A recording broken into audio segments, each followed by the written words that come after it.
Romanos, abra em Romanos 2, a gente vai ler a partir do verso 17 ao verso 29. Romanos 2, a partir do verso 17 ao 29, diz assim: Se porém tu, que tens por sobrenome judeu, e repousas na lei, e te glorias em Deus, que conheces a sua vontade, e aprova as coisas excelentes, sendo instruído na lei, que estás persuadido do que é guia dos cegos, luz dos que se encontram em trevas, instrutor de ignorantes, mestre de crianças, tendo na lei a forma da sabedoria e da verdade. Tu, pois, que ensinas a outrem, não te ensinas a ti mesmo? Tu que pregas que não se deve furtar, furtas? Dizes que não deve cometer adultério, e o cometes? Abomina os ídolos e lhe roubas os templos? Tu que te glorias na lei, desonra a Deus pela transgressão da lei, pois como está escrito, o nome de Deus é blasfemado entre os gentios por vossa causa. Verso 25. Porque a circuncisão tem valor se praticares a lei. Se és, porém, transgressor da lei, tua circuncisão já se tornou incircuncisão. Se, pois, a incircuncisão observa os preceitos da lei, não será ela, porventura, considerada como circuncisão? E se aquele que é incircunciso por natureza cumpre a lei, certamente ele julgará a ti, que não é o bastante a letra, e a circuncisão és transgressor da lei. Porque não é judeu quem o é apenas exteriormente, nem é circuncisão o que é somente na carne. Porém, judeu é aquele que o é interiormente, e a circuncisão a que é do coração, no espírito, não segundo a letra, e cujo louvor não procede dos homens, mas de Deus. Amém? Abaixe sua cabeça, vamos orar mais uma vez. Pai bendito, graças te damos, Pai, por esta noite, por esta oportunidade. Te pedimos encarecidamente, Senhor, pelo Teu Espírito nessa noite, para aprendermos, para entendermos as maravilhas da Tua lei, a Tua santa palavra, os Teus santos propósitos, Senhor. Ajuda-nos, ó Pai, para que nós não sejamos arrogantes, não sejamos prepotentes, como foram outra hora outros irmãos que achavam que tinham a plena salvação mediante os seus méritos, mediante os privilégios que receberam pela Tua lei, pela circuncisão, pela marca da aliança. Mas ajuda-nos nessa noite, ó Pai, a entendermos que só há um caminho, e o caminho é Cristo Jesus. Nos ajuda, e eu te peço encarecidamente pelo Teu Espírito, em nome de Jesus. Amém. Vamos recapitular aqui, gente, um pouquinho o que a gente aprendeu, né? Por amor aos irmãos que não estavam aqui nas demais pregações, vou dar uma recapitulada aqui para vocês se inteirarem do que a gente está tratando, né? Paulo, ele estava no fim da sua terceira viagem missionária, lá na Grécia. E ele olhou para trás, para o trabalho dele, e ele viu que não tinha mais campo para pregar o Evangelho, né? A maioria das cidades ali, da bacia do Mediterrâneo, praticamente do lado oriental, né, já tinha sido totalmente evangelizado nas principais cidades, e das principais cidades elas se expandiam para as menores. E Paulo queria pregar o Evangelho em locais que Cristo ainda não tinha sido anunciado. Então ele colocou os olhos lá na Espanha, no extremo ocidente lá do Império. Só que antes dele ir para a Espanha, ele queria passar em Roma. Porque Roma seria um centro estratégico maravilhoso para enviar ele para essas áreas, né? E o que aconteceu? Ele foi lá, ele escreve uma carta e envia para esses irmãos, né? Para mostrar o trabalho que ele está fazendo, o evangelho que ele está pregando, como é que ele é, como é que ele crê. E a partir do momento que aqueles irmãos tomarem aquele escrito e ouvissem o que Paulo está fazendo, eles concordariam em enviar o apóstolo Paulo a pregar o evangelho na Espanha, nesses outros locais ainda onde Jesus não tinha sido anunciado. Então Paulo, ele começa na carta aos Romanos a fazer isso, expor o evangelho que ele vai pregar. Como está a situação dos homens perdidos em pecado. Então é isso que Paulo está tratando. E a gente começou no capítulo 2, né? Na verdade, capítulo 2 não, capítulo 1, a partir do verso 18, Paulo começou um argumento para os irmãos de Roma. Esse argumento vai do capítulo 1, verso 18, até o capítulo 3, verso 19 e 20. E esse argumento é para mostrar que todos os homens, tanto judeus quanto gentios, estão debaixo do pecado e carecem de Jesus Cristo. Então todos eles estão perdidos. O Paulo está trabalhando esse argumento, e a gente viu esse argumento.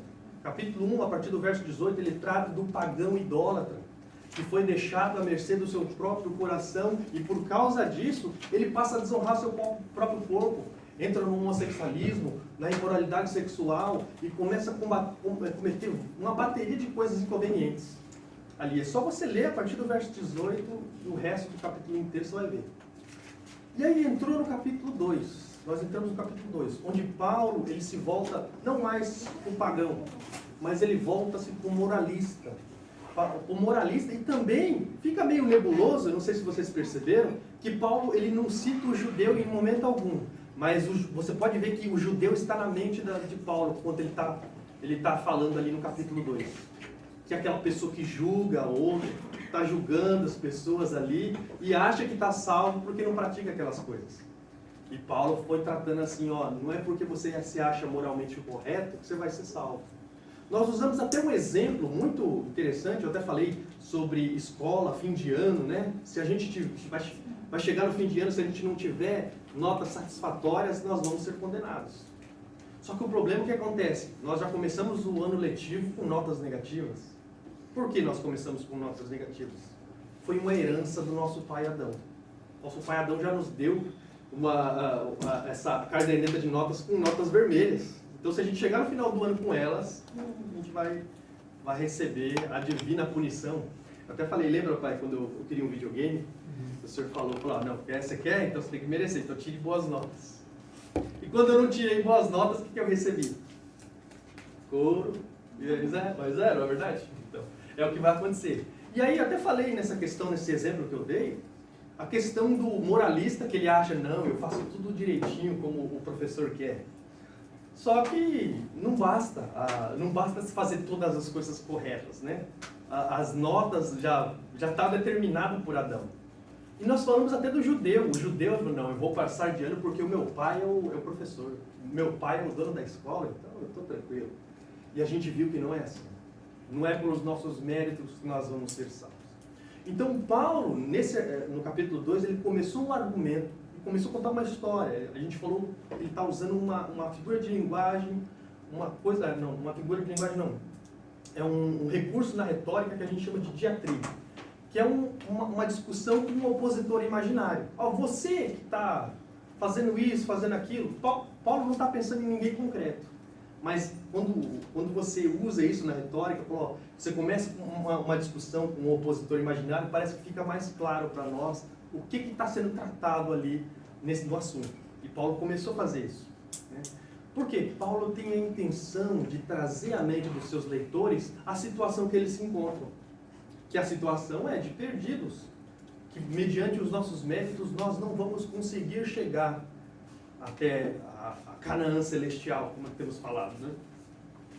E já para iniciar, então, o texto que a gente tem aqui, olha, os gentios pagãos estão perdidos, né, do verso 18 a 32, os moralistas religiosos estão perdidos, né, que é o que a gente viu até agora.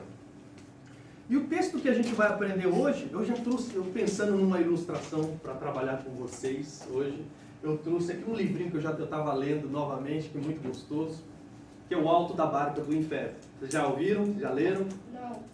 Nunca viram? Nunca viram nenhum teatro? Não. É um teatro muito famoso que é reproduzido nas universidades, nas escolas. Que é a questão... O Alto da Barca do Inferno é um teatro escrito por Gil Vicente lá no finalzinho do século XVI.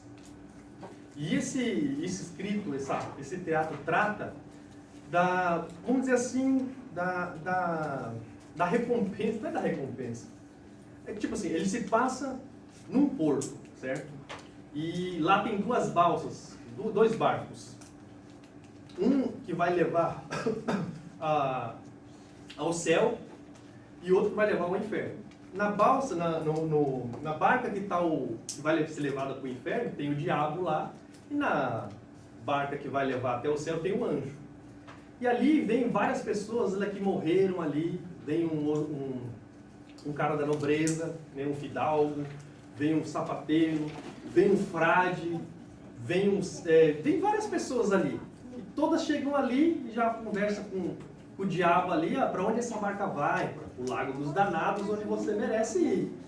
Não, como assim? Como é que eu posso ir para lá? Eu que faço rezas, né? Confesso lá com o padre, isso e tal. Não, você fazia isso, mas você fazia coisas por detrás. E o diabo começa a falar, você fazia coisas por detrás, isso e aquilo, né? Você, que nem o banqueiro lá que cobrava altos juros, né? O agiota que emprestava dinheiro a juros altos e tal. Aí eles chegavam para ir na barca do céu e o anjo falou, não, aqui você não tem espaço para você. Isso e aquilo. Até eu tenho um frade lá que chega assim, como posso eu ir para o Lago dos Danados, eu com tanto salmo rezado, com tantas coisas feitas, esse hábito aqui não me serve para nada? E o diabo fala, não te serve para nada. Por quê? Todos aqueles personagens, se você for ler um dia, eles fiaram a segurança da sua salvação em coisas erradas. Não fiaram a sua fé no pilar verdadeiro que os levará para o céu, que é Cristo Jesus. E praticamente o que a gente vai tratar no texto de hoje é isso. É a questão dos judeus estar afiando a sua salvação em duas marcas, na lei e na circuncisão, como vocês leram aí. Eu até aqui formulei uma verdade central, ó, que a gente vai aprender hoje. Ó. Privilégios trazem responsabilidades. A confiança dos judeus na lei e na circuncisão não faz sentido, uma vez que não é acompanhada pela obediência de coração a seus preceitos. Então, praticamente é isso que nós vamos aprender hoje. Eles receberam privilégios, os judeus. Quais são os privilégios? A gente poderia citar vários. Conhecem o verdadeiro Deus, receberam a lei, né, os oráculos de Deus. Eles têm o verdadeiro culto, eles adoram o verdadeiro Deus. Eles têm a marca da aliança, que é a circuncisão. Só que isso tudo não faz sentido, não vale de nada. Por quê? Porque não é acompanhado de obediência. E é isso que nós vamos ver hoje. Propósitos de Paulo desse trecho aqui, né? Através da diatribe, Paulo almeja alcançar a mente dos ouvintes lá de Roma. Ele quer mostrar a condição que eles se encontram, né? Os judeus e gentios, que eles estão perdidos, é o que nós estávamos falando. E voltar a mente deles para os demais de fora. Porque uma vez que você vê, poxa, pelos meus próprios méritos eu não consigo ir, o pessoal do lado de fora, os incrédulos, estão na mesma situação que eu. Então vou me empenhar para pregar o evangelho, para resgatar eles também da mesma situação que eu também me encontro. Certo? E aqui a gente tem a divisão do texto. A primeira parte diz respeito à lei, que vai do verso 17 ao verso 24. Eu acho que está aí na epígrafe de vocês, aí na Bíblia. Né? A segunda parte diz respeito à circuncisão, que vai do verso 25 a 29. Essas são as duas marcas, gente, que o judeu ele fia a segurança da sua salvação. A lei foi dada lá por Deus a Moisés no Monte Sinai, e a segunda marca, a circuncisão. Vocês sabem o que é circuncisão, né? Vocês sabem, né? Porque é meio gráfico, eu não vou falar aqui não. Paulo, até o verso 16, em seu argumento, permanecia nebuloso quanto ao judeu. Percebemos que ele tem falado contra o moralista e religioso que acham que vão ser salvos por si mesmos. No verso 17, Paulo é direto e coloca o judeu na mira. Então você vê aí no verso 17, né? Ele já fala, se porém tu, que tem por sobrenome judeu. Então Paulo ele volta agora, ele é explícito, ele vai mostrar para quem que ele quer falar. O judeu em seu pensamento devia estar querendo questionar o argumento de Paulo até agora. Por quê? Porque o Paulo, do jeito que ele estava falando a partir do verso 2 até o verso 16, parecia que ele colocava o judeu e o gentil no mesmo patamar. Não tinha diferença nenhuma. Vocês lembram ali do verso 11? Como não há diferença entre o judeu e o gentil? O verso 11, né? A gente viu lá que Deus não trata ninguém com favoritismo. Pode ser judeu, pode ser gentil, Deus não vai tratar você com favoritismo. Não importa se você faz parte do povo da aliança ou não. Porque o critério que Deus usa para julgar é justiça. Ele é justo. Ele julga segundo a sua reta justiça. Deus ele não favorece um e desfavorece o outro. Porque Deus julga conforme a sua justiça. Porque o judeu poderia falar, nós recebemos a lei. Deus se revelou somente ao povo de Israel. Nós recebemos, temos a marca da aliança. Somente nós somos os verdadeiros adoradores. O judeu poderia falar assim. Como não tem diferença entre eu e o incrédulo, o gentil? O gentil, gente, é a gentalha, tá? Pro judeu era, tipo, quem não nasceu dentro de Israel, o resto é gentalha, é gentil. São os povos. Então, como não tem diferença da gente para um gentil, nós recebemos a lei, nós temos a marca da aliança, nós adoramos o único e verdadeiro Deus. Como não tem diferença? E Paulo vai tratar isso agora. No primeiro momento, Paulo descreve a presunção e a autopercepção dos judeus. Você vai ver, conforme a gente vai ler esse texto agora, você vai ver como é que o judeu se achava. Como é que ele olhava assim, eu sou bonzão, eu tenho tudo, né? Eu sou o guia dos indoutos, daqueles que não conhecem nada, dos tolos. Eu sou o cara. Você vai perceber isso na leitura que a gente vai fazer. Que nem, veja aí na sua Bíblia, aí, ó, verso 17. Está na tela também. Se porém tu que tens por sobrenome judeu. Judeu, gente, vocês sabem o que é judeu? A palavra judeu, etimologia, tal, tudo? Não. Os israelitas começaram a usar praticamente o sobrenome judeu entre talvez ali o exílio babilônico e a revolta macabeia ali no século II a.C. Foi ali que começou a ser usado o nome judeu. Por quê? A maioria dos que voltaram do cativeiro babilônico ali foi os da tribo de Judá, que tinha sobrado. Então eles começaram a usar o nome do seu patriarca, né? De um dos pais de Israel, que é Judá. E Judá significa o quê? Louvor. Praticamente é isso que significa o nome Judá. Louvor. Então, para o judeu, era assim, eu sou o único verdadeiro adorador, que entrega o verdadeiro louvor a Deus. Nós somos judeus. Os únicos que louvam o verdadeiro Deus. Certo? Então, pense nessa, fique com essa coisa na sua cabeça. Né? Os verdadeiros que entregam o verdadeiro louvor a Deus, os judeus. E Paulo fala, se porém tu que tem por sobrenome judeu, continuando no verso 17, e repousas na lei, ou seja, ele tem na lei um amuleto. O judeu tem na lei um amuleto, um salvo-conduto, que quando ele morrer, Deus não vai poder condenar ele. Não, está aqui, eu tenho a lei. Para o judeu, a lei era um salvo-conduto. Eu me lembro quando eu era pequeno, na escola, foi lá na nossa sala lá, cristãos, né? Eu acho que, se eu não me engano, se eu não me lembro bem, eram americanos. E eles foram levar o Novo Testamento para nós lá. Sabe, não sei se vocês já viram aquela Bíblia pequenininha, azul, bonitinha, tal, tinha um Novo Testamento lá. E eu lembro que aquele rapaz falando ali assim, isso aqui não é um amuleto, tá? Isso aqui não vai te salvar se alguém der um tiro em você e tal. Não é o, né? Porque muitas pessoas às vezes até pensam nessa questão, né? Eu estou com a Bíblia, nada de mal vai acontecer comigo. Né? Eu vou deixar aberto no Salmo 91 sobre a mesa e nenhum mal vai vir sobre minha casa.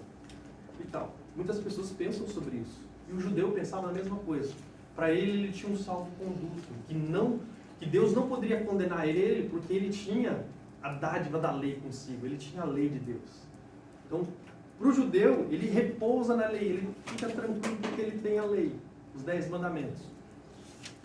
Continuando aí, se porém tu que tens por sobrenome judeu, repousas na lei e te glorias em Deus. Os judeus, eles se gloriavam por ter por ser o único povo que adorava o único Deus. Por quê? Deus se revelou somente ao povo de Israel. Deus não tinha se revelado a nenhum outro povo. Então eles se gloriavam em Deus, porque só nós temos o verdadeiro Deus. Para a gente, praticamente, só nós temos o monopólio do único e verdadeiro Deus. Os outros povos não têm. Os outros povos estão na escuridão. Então o judeu, ele se gloriava, de fato. Por quê? E na verdade, é verdade. Só eles tinham acesso ao verdadeiro Deus, a única palavra de Deus. Tudo isso é verdade. Não tem nada de errado com isso. Só que a gente vai ver que a soberba, a presunção, o orgulho, por terem o verdadeiro Deus, por terem a verdadeira lei, fez com os judeus. O verso 17 diz F.F. Bruce que faz um eco e ele evoca o livro de sabedoria. Não sei se vocês já ouviram falar do livro de sabedoria de Salomão. Não está na Bíblia, tá? É um livro, vamos dizer, apócrifo ou pseudo-epígrafo. Ele foi escrito lá em Alexandria por um judeu. E nesse livro ele diz assim, ó, parece que o que Paulo citou nesse versículo 17 parece que evoca um pouquinho aqui. Pois mesmo se pecamos, somos teus, se referindo a Deus, conhecendo o teu poder, porque sabemos que somos considerados teus, não é Deus?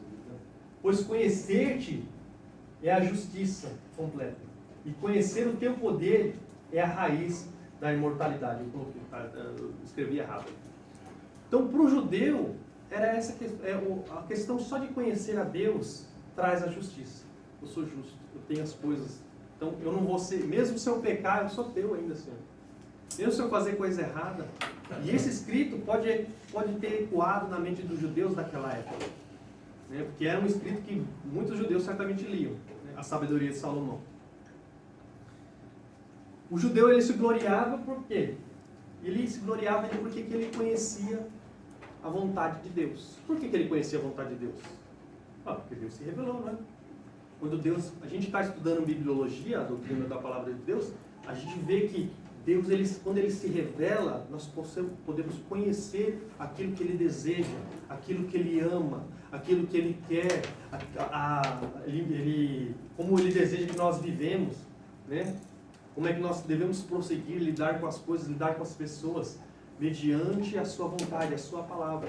Então, os judeus conheciam a vontade de Deus, porque Deus se revelou a eles, né? Deus, ao se revelar, deu a conhecer os seus propósitos e a sua vontade. Então, é maravilhoso, não é? Quando você conhece verdadeiramente Deus, quando Deus abre os seus olhos, né? Eu gosto de citar bastante Agostinho. Quando Deus abre os seus olhos, um novo mundo se abre. A gente conhece a verdade, né? Tanto que a Bíblia, Jesus fala, conhecereis a verdade e a verdade vos libertará, não é?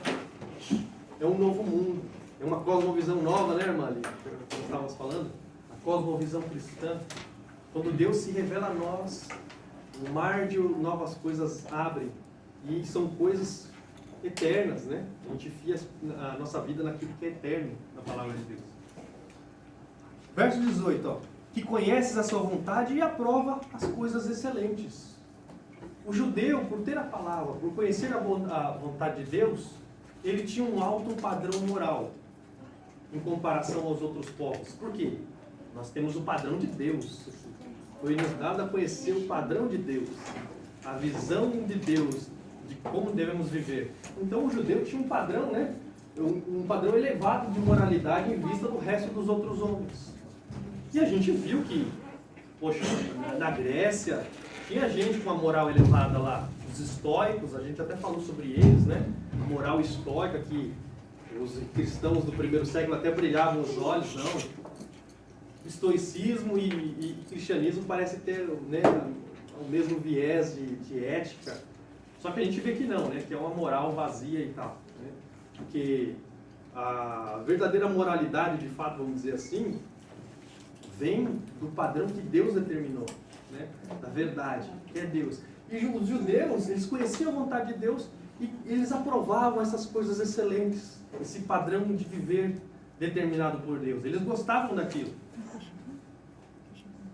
Aí até coloquei aqui, ó, de onde isso provém? No verso 18, sendo instruídos na lei. Pelo judeu ser instruído na lei, ele conhecia a vontade de Deus, conhecia o padrão de moral que Deus queria, conhecia tudo, gente. Então, olha agora, como o judeu se percebe por ter essas coisas.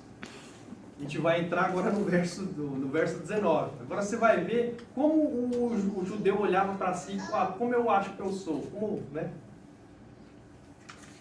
Verso 19. Que está persuadido. É isso mesmo? Eu acho que eu pulei. Deixa eu ver aqui. É isso mesmo. Verso 19. Que estás persuadido de que é guia dos cegos, luz dos que se encontram em trevas. Então, o judeu, ele estava persuadido, ele estava convencido de que ele era guia de cegos. De que ele era luz dos que se encontram em trevas. Então, gente, por Deus ter se revelado aos judeus, Deus é como se tivesse dado uma tocha aos judeus para conduzir os demais povos. Deus faz isso conosco, não faz? A Bíblia fala que nós somos o quê? A luz do mundo, não é? Nós brilhamos nas trevas, né? Mesma coisa foi feita com os judeus. Deus é como se tivesse dado uma tocha para eles, e ajuda os demais aí a seguirem por esse caminho tenebroso, para chegar até, de fato, a mim. Deus deu isso a eles. Então, o judeu se considerava, ele estava persuadido de que ele era o guia dos cegos. Ele era a luz das trevas. Deus deu aos judeus uma tocha a fim de iluminar o caminho aos demais povos. E aí a gente vai ver o que os judeus fez. Veremos o que eles farão com ela. Verso 20. Está persuadido que é guia dos cegos, luz dos que se encontram em trevas, instrutor de ignorantes, mestre de crianças, tendo na lei a forma da sabedoria e da verdade. O judeu, por ter a lei, ele era instrutor dos ignorantes. A questão aqui do mestre de crianças pode estar relacionada àqueles que eram prosélitos do judaísmo. Então, eram crianças. Na verdade, até que a gente fala, né, quando a gente nasce de novo. Quando você nasce de novo, você não vai dar picanha, vamos supor assim, uma criança, né, acabou de nascer, você não vai dar picanha para ela, né? Você vai dar ali as coisas elementares, o leite. Praticamente na visão judaica é a mesma coisa. Quando a pessoa se convertia ao judaísmo, ela entrava para o povo da aliança, vamos dizer assim. E ela tinha que ser instruída. Então, os judeus ali, eles instruíam essas pessoas, esses ignorantes, né, na visão deles. Tendo a lei, a forma de sabedoria e da verdade. Aí a partir do verso 21, Paulo inicia perguntas retóricas, a fim de demonstrar a incoerência desses judeus. Você sabe o que é uma pergunta retórica? Vamos lá, pergunta retórica. Quando alguém faz uma pergunta retórica, tipo assim, você acha que eu nasci ontem? Você já sabe a resposta. Você já sabe a resposta. Essa é uma pergunta retórica. Ambos, aquele que fala e aquele que está ouvindo, sabe que não. Você não nasceu, eu sei que você não nasceu. Então, isso é uma pergunta retórica. E Paulo vai começar aqui, a partir do verso 21, fazer perguntas retóricas para mostrar a incoerência desses judeus. Ele está se achando, né? Ele está com essa presunção, esse orgulho, esse balão de orgulho, né? E Paulo agora ele vai pegar o alfinete e vai furar esse balão de orgulho, tirar essa presunção que eles têm. Paulo tem o intuito de retirar toda a suficiência, toda a segurança e a paz que os judeus pensavam ter na lei. E Jesus fez a mesma coisa, não sei se vocês lembram do Sermão do Monte. Jesus ali no Sermão do Monte, ele tira toda a suficiência dos fariseus praticamente ali. E é o que a gente vai ver aqui. Eu nem vou falar, mas vocês vão ver aqui. Verso 21. Tu, pois, que te ensinas a outrem, não te ensinas a ti mesmo? Olha só. Você não é o mestre? Você está ensinando, não está? Se você ensina, com certeza você tem autoconhecimento de saber que você deveria ensinar a si mesmo, não deveria? Você tem esse conhecimento para ensinar aos outros, e você pode aplicar isso para você mesmo, não aplicaria? Então, olha só. Tu, pois, que ensinas a outro, não te ensinas a ti mesmo? Tu que pregas que não deve furtar, furtas? O judeu pregava que não devia furtar. Só que ele furtava também. Como é que faz? O que a gente fala que uma pessoa que prega algo que não vive? O que ela é? Uma pessoa que prega algo que ela não vive. O que ela é? Hipócrita. Olha que da hora, né? Olha o Paulo, o balãozinho de presunção dos judeus. Tu que pregas que não deve furtar, furtas. Continuação do verso 22. Dizeis que não deve cometer adultério e o cometes. Eita. Hoje a gente poderia dizer, não, eu nunca fui para a cama com nenhuma mulher que não seja minha esposa. Só que o que Jesus falou? Aí está escrito aí, em Mateus 5,28.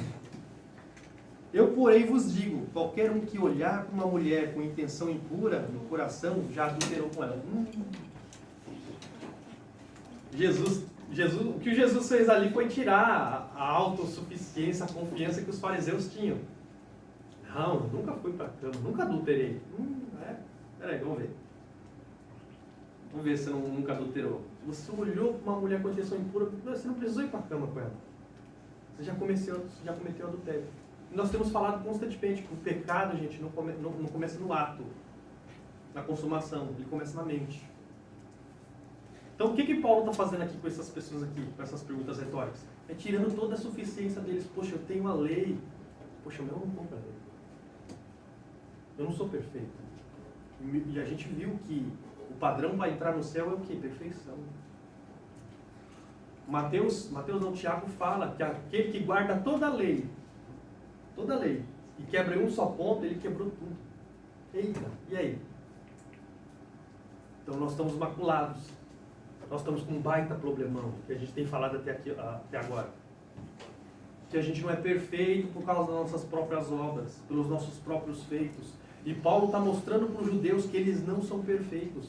Por mais que tenham a lei, por mais que se gloriem na lei, por mais que vejam o padrão excelente que é a verdade de Deus. Poxa, mas tem algo em mim que faz com que eu não consiga cumprir isso aqui perfeitamente.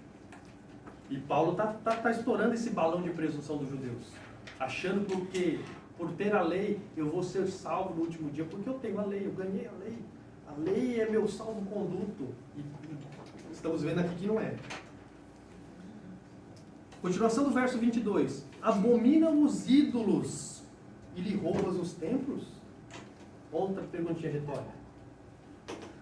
Nesse texto aqui, gente, pode ter três coisas aqui, talvez. Três sugestões aqui, mas eu creio que a última é a de fato. O que Paulo está dizendo nesse texto? Talvez se refira tipo, como se fosse Malaquias 3,10, né? Vocês roubam a Deus, né? Onde me roubais? Nos dízimos e nas ofertas. Pode ser que seja isso, mas eu acho um pouco improvável, porque está falando de ídolos ali. O segundo é um escândalo descrito lá por Joséfo no ano 19 depois de Cristo. Que alguns judeus lá ensinavam em Roma e conseguiram converter, entre aspas, uma romana de posses lá, uma nobre. E eles pediram um dinheiro lá para o templo na Judéia. E ela deu uma grande quantia. Esse povo pegou o dinheiro, tomou para si, roubou e deu no pé. E por causa disso o imperador Tibério expulsou os judeus de Roma no ano 19. Pode ser que seja isso, mas querendo ou não, isso daqui é uma coisa que a gente vai ver depois, que faz com que o nome de Deus seja desonrado dentre os gentios. A terceira eu creio que é a mais plausível, motivo religioso. Que nem o judeu odiava as demais religiões, era ídolo para tudo quanto é canto. Em Roma, se você fosse em Roma, fosse na Grécia, era cheio de estátua de deuses. E o judeu falou, não, só existe um Deus, daí não é Deus. Só que o que ele fazia? Não, em nome de Deus, eu vou acabar com isso aqui. Ele roubava o ídolo era de ouro, era de prata e tal, ia derretia lá a estátua lá, em vez de jogar tudo fora, não, ele ficava com o dinheiro para si. Então você odeia os ídolos, mas rouba os templos? Então, em nome da religião, o judeu fazia isso. Olha só. Tá vendo? Olha o seu problema. Então, Paulo, dá para perceber que Paulo está tirando toda a suficiência deles? Não era para você ter feito isso. Está desonrando o nome de Deus. Olha só o verso 23. Ó, tu que te glorias na lei, desonras a Deus pela transgressão da lei. E aí? Tem a confiança na lei, mas está desonrando pela transgressão da lei. Aí eu coloquei aqui, né? Um indivíduo que fia a sua segurança daquilo que não pode salvá-lo e ensina a outro a imitá-lo, o que ele é? Uma pessoa que está errada ensina a outras pessoas o errado. O que ele é? Vê se vocês lembram desse versículo. Não? Então vou colocar aqui, ó. Pá. Um cego guiando outro cego. O que vai acontecer se um cego guiar outro cego? Dá para enxergar aí? Isso. Ambos cairão no buraco. E é isso que os judeus faziam. É isso que o judeu fazia. Ele ensinava as pessoas sobre Deus. Mas ele ensinava errado. Por quê? Ele estava ensinando que as pessoas fiarem a sua salvação naquilo que eles faziam, nos seus méritos, nos seus feitos. Guarde a lei. Guarde o sábado. Não coma carne de porco. Não faça isso, não faça aquilo, porque a lei de Deus manda assim. Só que a gente tem visto nessas pregações que a gente está fazendo em Romanos, que a gente não consegue cumprir. A gente não consegue ser perfeito, gente. Porque para entrar no céu é perfeição. E nós não conseguimos chegar a atingir esse padrão requerido por Deus. Por quê? A gente tem falado aqui. A questão, quando Adão pecou, Adão maculou a alma humana. Deu a ela culpa. E deu a ela uma natureza pecaminosa. É por isso que você não consegue fazer a vontade de Deus plenamente. Se eu falasse para você, mano, né? Pega os 10 mandamentos a partir de hoje. Cumpra eles. Não quebre-os. Você vai conseguir? Por quê? Eu até falo, mas você não tem livre-arbítrio? Você não pode apertar o botãozinho aí e não pecar mais. Poxa, se você lê Romanos 7, você se convence e fala, o querer o bem está em mim, porém eu não consigo fazer o bem. Paulo falando. Né? Eu quero fazer o bem, mas eu acabo fazendo mal. Por quê? Porque essa natureza, que foi uma herança de Adão que nos deu. Por isso que a gente não consegue ser perfeito. Por isso que a gente não consegue cumprir. Por isso que a gente precisa de outro.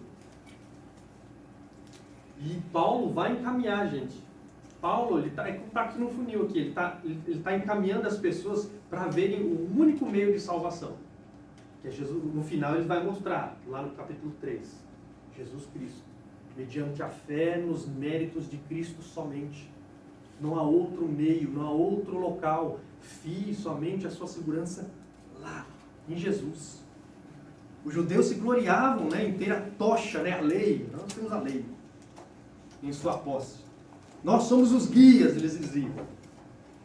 Porém são cegos juntamente com aqueles que eles pretendiam guiar. E que eles guiavam para onde? A perdição eterna. Esse é o problema, gente. O judeu, ele ganhou a tocha, de fato, a lei. E a lei é santa, justa e boa. O problema, a gente até citou na pregação anterior não foi, irmão? Foi, já. Que a lei, o problema não está na lei. O problema é que a lei lida com um material muito ruim. Eu e você, filhos de Adão. Porque se o problema não fosse, a gente não tivesse problema, a gente conseguiria cumprir a lei, gente. Perfeitamente, do jeito que Deus queria. Só que tem esse problema, esse material ruim. Por isso que a lei não consegue nos aperfeiçoar. E não sei se vocês lembram, todas as nossas obras. Pensa na sua melhor obra aí, mano. Pensa aí, pai. Aquele bem, aquele feito que deu até orgulho, eu fiz. Sabe o que ele é? A Bíblia fala que ele é um trapo de imundícia. Um trapo de imundícia para Deus. Toda a nossa justiça é um trapo de imundícia, Du. Eu sempre dou um outro exemplo. Imagina um bolo de chocolate. É bom, não é? É gostoso, né? Eu amo bolo de chocolate. Muito bom. Quando você vai fazer, mano? Vai nós lá. Sei que você é boa na cozinha. Então, mas imagina esse bolo maravilhoso, só que alguém entregar para você com a mão suja de fezes. Com o cocô da baixinha ali, né? Você troca a fralda, né? Imagina lá você com a mão suja e você entrega o bolo para uma pessoa assim. Está maculado, não está? Nossas obras para Deus é isso. Está maculado. Não presta. Não serve. Por isso que Deus rejeita. Por isso que ele teve que mandar outro. Mas nós não vamos entrar nisso aqui não. Eu não posso furar aqui a pauta, né? A gente continua no verso 24. A gente já segue em Cristo, gente. Verso 24. Pois como está escrito, o nome de Deus é blasfemado entre os gentios por vossa causa. Eita! O judeu que se achava o único adorador, que tinha lei, que se gloriava em Deus. Por causa disso, o nome de Deus era blasfemado entre os gentios. Por quê? Eles pregavam uma coisa e viviam outra. Esse é o problemão. Né? Eu não sei se você já ouviu hoje, né? Mas aquele fulano não disse que é crente. Já ouviu essa frasezinha? Fulano diz que é crente, olha lá. Desonra o nome de Deus. Eu já conheci várias pessoas, até estava falando com a irmã Aline, né? Foi ontem, né, irmã? Eu conheci um indonesiano, trabalhando no trabalho, e só via o rapaz falando besteira e tal, imoralidade e tal. Aí cheguei lá para conversar com ele e tal assim, aí ele falou, eu não sou muçulmano. Falei, nossa, né? Quase a gente não vê, né? Geralmente todo indonesiano é muçulmano. Aí ele falou assim, eu sou cristão. Falei, ah é? E eu sou o Batman. Porque não tem cabimento. Você se diz cristão.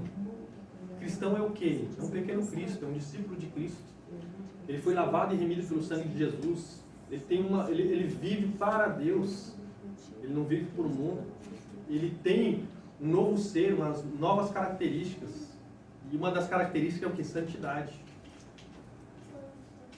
E a gente até lendo o livro lá, né, irmã? Pecados Intocáveis, né? Maravilhoso. Uma conduta inapropriada a santos. Eu acho que eu até coloquei aqui. Até coloquei uma citação aqui do livro, né? Pecados Intocáveis. Olha só o que diz assim, ó. O autor Jerry Bridges.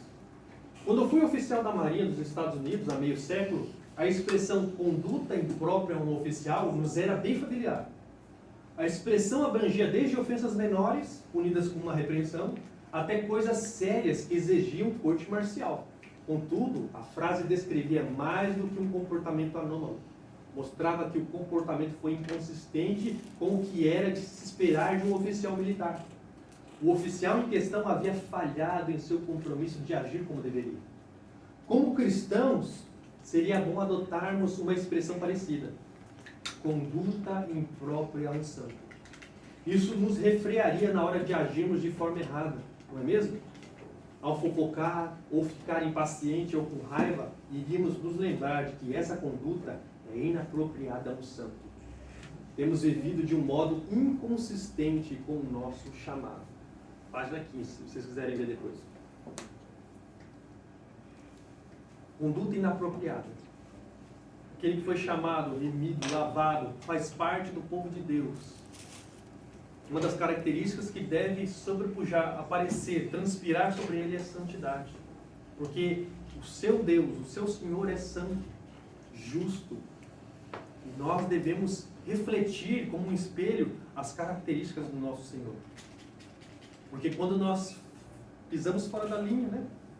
Fazemos coisas erradas, seguimos o nosso coração enganoso, nós desonramos a Deus. E as pessoas nos observam a todo tempo, tudo que você fala, como você age no seu trabalho. As pessoas estão te observando e elas sabem que você é crente. Duro é, irmão, quando a pessoa fala, mas não é crente? Está falando besteira, palavrão, blá blá blá. Nós não sejamos assim, como os judeus estavam sendo. Dizendo que eram um povo de Deus, mas não viviam como o povo de Deus. Nós somos um povo separado para refletir aqueles que nos chamou. E é por isso que a gente até coloquei aqui a necessidade de disciplina na igreja. Você não pode andar como você bem entende. Se você quiser andar como bem entende, por favor, não se declare cristão. Não, por favor, não faça isso. Porque a sua conduta vai desonrar o mestre. Então, pense bem nessas coisas. Agora, Paulo ele volta para a segunda marca, gente. A gente já está terminando, tá, gente? A segunda marca que o judeu tem a sua segurança da sua salvação. Que é o que? A circuncisão. Os judeus eles estavam persuadidos a crer que seriam poupados no juízo final em virtude de estarem circuncidados. A circuncisão, gente, era uma marca física que representava aqueles que eram o povo da aliança. Todo mundo que era... Os outros povos também se circuncidavam, porque era um meio de não dar fimose lá e tal, né? Só que para o povo judeu, o povo de Israel, né, era uma marca da aliança que eles tinham com Deus. Aí ele fala aí no verso 25, porque a circuncisão tem valor se praticares a lei. Então essa marca da aliança aí, ela só vai ter valor se você praticar a lei. A gente vê lá em Gálatas 5:3. Gálatas 5:3 diz assim, ó: de novo testifico a todo homem que se deixa circuncidar, que está obrigado de guardar toda a lei. Na questão de Gálatas 5:3, gente, Paulo está falando de um prosélito. Vamos dizer assim que, não, eu vou me circuncidar para virar um judeu. Só que no caso aqui do texto, aqui da questão de Romanos, ele está falando da criança judia. Né? Desde criança, o menininho é circuncidado ali com, não me engano, 7, 8 dias. Alguma coisa assim. É alguma coisa assim, né? Agora me fugiu do dia, né? Só que essa circuncisão, ela só tem valor, seria salvífica se praticar o quê? A lei perfeitamente. Então tem uma condição aqui. Para essa circuncisão ser válida, né? Para ela ser salvífica mesmo, a pessoa que foi circuncidada tem que cumprir toda a lei perfeitamente. Ela não pode pecar, ela não pode errar. Se isso não ocorrer, o que ela é? A circuncisão deixa de valer. Visto que nenhum deles consegue guardar a lei e a circuncisão, torna-se incircuncisão. Então, não vale de nada. Se és, porém, transgressor da lei, o verso 25, parte B, se és transgressor da lei, a tua circuncisão já se tornou incircuncisão. Então, aqueles que violam a lei são considerados por Deus incircuncisos. Né? Em outras palavras, estão fora da aliança e, consequentemente, destinados ao juízo. Interessante que Abraão, ele se circuncidou, né? Só que a lei só foi dada 400 anos depois. Isso, foi dado depois. Porque ali representava a aliança que eles tinham com Deus. Entendeu? Muito bom, muito bom. Mas o negócio é, ela só vai ter valor se a lei foi praticada perfeitamente, se a lei não for quebrada. Se o judeu fizesse isso, gente, é o que a gente tem falado, se ele tivesse praticado, não pecado, seria salvífico, não teria problema. Mas como ninguém consegue cumprir, e para você ter ideia, Jeremias 9, verso 25 a 26, Jeremias já falou disso. Eis que vem dias, diz o Senhor, em que castigarei a todos os circuncidados, juntamente com os incircuncisos, ao Egito e a Judá, e a Edom, e aos filhos de Amon, e a Moabe, e a todos os que cortam os cabelos nas têmporas e habitam no deserto, porque todas as nações são incircuncisas, e toda a casa de Israel é incircuncisa de coração. Talvez essa palavra, incircuncisa de coração? E esse era o problema. Se Israel se apartava, o que aconteceu? Quando Israel se apartava de Deus, se afastava de Deus, era como se eles fossem incircuncisos. Eles estavam fora do favor de Deus. Olha o verso 26 agora. Ó. Se, pois, a incircuncisão observa os preceitos da lei, essa incircuncisão aqui são os gentios, tá? Que são incircuncisos. Se um incircunciso, uma pessoa que não é judia, olha só, se pois, a pessoa que não é judia, incircuncisa, vamos colocar assim, observa os preceitos da lei, olha só, não será ela porventura considerada como circuncisa? Não.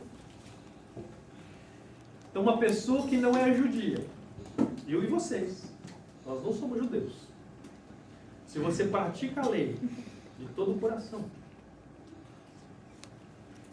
a sua incircuncisão vira circuncisão aos olhos de Deus. Dá para entender? Igual a Abraão, pai da fé. Pai da fé. Somos filhos de Abraão. Nós somos filhos de Questão Abraão. de fé e não de sangue. Isso. E ele vai falar aqui, ó. Por outro lado, uma pessoa da incircuncisão que guarda as normas morais da lei será considerada como circuncisa, isto é, como membro do povo da aliança. Olha agora, o verso 27. E se aquele que é incircunciso por natureza cumpre a lei, certamente ele julgará a ti. Não bastante a letra e a circuncisão é transgressor da lei. Eu não sei se você lembra. Os irmãos que não estavam aqui não lembram, né? Mas no verso 1, Paulo falou, tu homens que julga outrem. Dá para ler aí o verso 1, pai? Romanos 2, 1. Não sei se é a Bíblia. É mesmo. Portanto, é inexcussável Isso, quando julgas isso. o homem, quem quer que sejas, porque te condenas a ti mesmo naquilo em que julgas. Aonde? Que nem, a gente não sabe que é o judeu ali. Poderia ser um moralista ou um religioso. Tu, homem que julgas a outro, condenas a você mesmo. Os judeus, gente, é um dos povos que mais julgavam os outros povos. Porque eu tenho a verdadeira religião, os outros estão tudo na escuridão, né? Tanto que a gente viu ali no verso 18 até o verso 32, o estado do pagão, a sua imoralidade, entrega seus prazeres. E o judeu poderia falar assim, isso mesmo, Paulo, esse povo aí merece um inferno mesmo. Né? Eles desonram a Deus, são idólatras, seguem o seu próprio coração, são homossexuais, são tudo, esse povo não presta. Aí Paulo fala, né? Portanto, és indesculpável, ó homem, quando julgas, quem quer que sejas, porque no que julga a outra, a ti mesmo te condenas, pois pratica as próprias coisas que condenas. O judeu julgava os outros demais povos. Só que ele condenava a si mesmo. Por quê? Porque ele pratica as próprias coisas que condena. Aí, aqui, a gente vê aqui, ó, nós vemos aqui o quê? Uma inversão, no verso 27, ó. E se aquele que é incircunciso por natureza, né, que não é povo de Israel, ele cumpre a lei, certamente ele julgará a ti, que não é o bastante a letra e a circuncisão é transgressor da lei. Então nós vemos aqui o quê? Eu coloquei aqui, né? Uma inversão. O judeu que julgava, como a gente viu no verso 1, é julgado por aquele que é incircunciso, cumpridor da lei. Os gentios, nós, se levantaremos naquele último dia, no dia do juízo, seja literalmente ou pelo testemunho de suas ações, eles vão julgar, que a gente vai julgar os judeus, que possuíam as vantagens da aliança, a lei e a circuncisão. Só que a gente vai julgar eles por quê? Porque nós fomos circuncidados de coração. Nós cumprimos a lei. Dá para ver até no verso, continuação do verso 28, gente. 28 e 29, para a gente terminar. Porque não é judeu quem só é apenas exteriormente, nem é circuncisão quem é somente na carne. Porém, judeu é aquele que é interiormente. E circuncisão a quem é do coração. Não, no coração. Perdão. Porém, judeu é aquele que o é interiormente, e circuncisão a quem é do coração, no espírito, não segundo a letra, e cujo louvor não procede dos homens, mas de Deus. Então, o verdadeiro judeu é aquele que foi o quê? Circuncidado no seu coração. Eu não sei se você lembra do versículo de Ezequiel 36, se não me engano, a partir do verso 25, eu não coloquei aqui, que Deus iria trazer o seu povo para si. Ele ia jogar água e ia purificar ele. E ele disse que ia tirar o coração de pedra. O coração de pedra representa um coração insensível que não está nem aí para a palavra de Deus. Sabe? Não liga. Deus disse que ia tirar esse coração de pedra e ia colocar um coração de carne. Um coração sensível. E ia ouvir a palavra do Senhor, ia se quebrantar. E outra, ia colocar a lei. Ia dar a lei, os estatutos, e essas pessoas iam cumprir de bom grado, de coração, a lei e os estatutos de Deus. E iam ter nojo dos seus pecados. Ali está falando da nova aliança. Ali está falando da circuncisão do coração. E isso ocorre com todo aquele que crê em Jesus. Aquele que busca a Deus, aquele que tem seus olhos, né, curados, não está mais na cegueira e busca o quê? Cumprir a lei, agradar a Deus. Ele não cumpre, lembra, gente? A gente não cumpre a lei, a gente não faz boa ação, não cumpre os 10 mandamentos, as ordenanças de Cristo, para a gente ganhar a salvação. Nós não fazemos isso para ganhar a salvação. Nós fazemos isso para retribuir aquele que nos salvou. Porque, voltando, a gente entra na questão de Cristo. O judeu não conseguia cumprir, nós não conseguimos cumprir. A gente entra de novo nisso. Como a gente consegue ir para o céu, então, se eu não sou perfeito? se eu não tenho mérito suficiente, se minhas obras são sujas. É o bolo de chocolate lá do amaculado, não presta. Aí entra Cristo. Por isso que Deus... Lembra? Acho que você só lembra, pai. Porque Jesus se tornou homem. Porque Jesus se tornou homem para pagar uma dívida infinita que nós tínhamos. Cristo, ele se encarna. Ele cumpre a lei. Gálatas 4:4, na plenitude dos tempos, Deus envia seu Filho, nascido de mulher, nascido sob a lei. Uma lei que eu e você não conseguem cumprir. Outra pessoa cumpre por nós. Até dei o exemplo lá, sempre falando com a mãe, pregando com a mãe. Falei, mãe, você já trabalhou na roça? A mãe já, filho, muitos anos, né? Colhendo batata, algodão, um monte de coisa lá. Falei, se a senhora ganhava dinheiro naquele dia, não ganhava? Eu ganhava, filho, e tal. Falei, então, mãe, imagina que um dia você se tornou não só indisposta, mas inválida. E você precisa daquele dinheiro. Só que vem outro que trabalha por você. E chega no final do dia, tá aqui, ó. Você merece? Ela falou, não trabalhei. Então é isso que Deus faz com você. É isso que Jesus fez. Jesus nasceu debaixo da lei. Jesus cumpriu toda a lei. E Jesus tem justiça, gente. Jesus não pecou. Jesus viveu como nós deveríamos ter vivido. E quando você deposita a fé nele, sabe o que acontece? Nós falamos sempre do Evangelho. Quando você deposita a fé em Jesus, os seus pecados é colocado sobre Jesus Cristo. E em vez de Deus punir você, a mim, ele pune o Filho. A gente chama isso de morte vicária. Morte substitutiva. Ele te substituiu na cruz. A ira de Deus que era para recair sobre você, caiu sobre ele. Isso é morte substitutiva, gente. Ele recebe o que você deveria ter recebido. Ele morre no seu lugar. E a justiça que ele adquiriu durante toda a vida dele é colocada na sua conta. Por isso que você é justo. Por isso que você é perfeito. Por isso que quando você é chamado pelo Evangelho, você é circuncidado no coração, e você vem de bom grado e obedece de bom grado para Deus, para o louvor de Deus. E é o que nós vemos aqui. O judeu se achava, ele se chamava de judeu, aquele que entregava o verdadeiro louvor a Deus.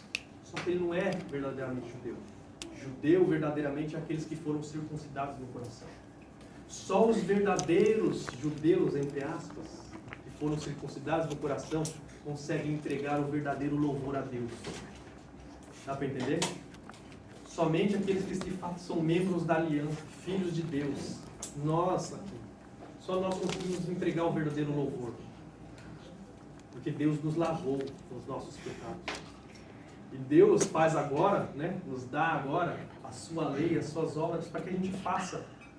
Não para ganhar salvação, gente, mas para retribuir esse dom majestoso que Ele nos deu, que foi a salvação. Isso que o judeu não entendeu. É para isso aqui, ó, é para esse caminho que Paulo está estreitando. Está mostrando para aqueles irmãos, não coloque a sua salvação, a segurança da sua salvação, nessas coisas erradas. Coloque sua salvação somente em Cristo, e Cristo somente. A salvação está em crer somente na obra de Jesus, gente. Creia somente nele e nada mais. Não pense que o que você faz daqui para frente, as suas boas ações, você ser uma boa pessoa, isso vai te levar para o céu. Não vai. Não vai. Era o que os judeus estavam fazendo. Eles tinham essa tocha. Vem que eu sou o guia. Mas ele era cego. E ele estava guiando outros cegos para a perdição junto com eles. E Paulo está mostrando isso para esses irmãos. Não coloque a sua salvação na lei, na circuncisão, nos seus méritos, na sua obra, nas suas obras. Fie somente no Salvador. Só nele. Aí a gente coloca aqui algumas aplicações para a gente terminar, gente. Não devemos colocar a segurança de nossa salvação naquilo que não pode nos salvar. O único a quem devemos se apegar é a cruz de Cristo. Lembre-se disso. Eu gosto muito daquele hino. Na minha mão nada eu trago. Eu só na cruz me apego. vocês possam fazer isso. Você não precisa de nada para ir ao céu. Você só precisa crer. Só que com certeza, se você crer, se você vai ser circuncidado no coração de fato, verdadeiramente, você vai querer retribuir esse grande amor. Você vai cumprir a lei, você vai cumprir as ordenanças de Jesus, não para ganhar salvação, mas por amor. Por aquele que te comprou, te resgatou, Cristo Jesus. Outro, devemos viver de conformidade com o nosso chamado, gente. Se a gente foi chamado para ser santo, se a gente foi chamado para ser povo de Deus, vamos viver de acordo com o nosso chamado. Santidade. Porque quando a gente segue o nosso coração, peca, e as pessoas veem, nós nos honramos a Deus, como os judeus faziam. Então, que a gente possa viver de acordo com o nosso chamado. Chamado para pertencer a um Deus santo e justo. Que a gente possa refletir no nosso caráter isso também. E por último, somente um coração transformado pode entregar o verdadeiro louvor a Deus. Você tem um coração transformado? Deus rasgou esse peito seu, tirou esse coração de pedra e colocou um coração sensível. Se isso ocorreu, você consegue entregar o verdadeiro louvor. Amém? Deixa essa palavra na meditação de vocês e a gente continua no livro de Romanos a partir da semana que vem. Amém?